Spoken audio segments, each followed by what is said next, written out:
একজন মা যখন অনাকাঙ্ক্ষিত গর্ভধারণ ঠেকাতে চান তখন একটি ছোট পিল হয় তার ভরসা, কিন্তু সেই পিলই কি কখনো হতে পারে তার জন্য বিপদ?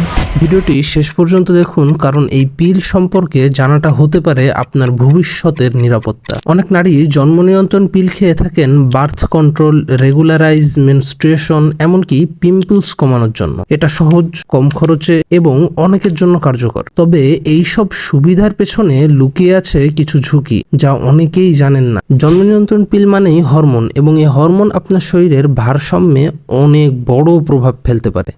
এর পার্শ্ব প্রতিক্রিয়াগুলোর মধ্যে রয়েছে মাথা ব্যথা, বমিভাব, ওজন বেড়ে যাওয়া, mood swing, breast pain, irregular menstruation, এমনকি দীর্ঘমেয়াদে কিছু নারীর ক্ষেত্রে রক্ত জমাট বাঁধা বা উচ্চ রক্তচাপের ঝুঁকি পর্যন্ত থাকে। তাহলে কি জন্ম নিয়ন্ত্রণ পিল খাওয়া উচিত নয়? উত্তর হলো সচেতনভাবে পরামর্শ নিয়ে ঠিক নিয়মে খেলে এটা নিরাপদ। তাই করণীয় ডাক্তারের পরামর্শ ছাড়া পিল শুরু না করা। পার্শ্ব প্রতিক্রিয়ার লক্ষণগুলো থাকলে অবহেলা না করে সাথে সাথে ডাক্তারকে জানানো। নিয়মিত পিল খাওয়ার টাইম মেনটেন করা এবং প্রতি 3 থেকে 6 মাস অন্তর স্বাস্থ্য পরীক্ষা করানো। আপনার স্বাস্থ্য আপনার হাতে। জানুন, বুঝুন, সচেতন হন।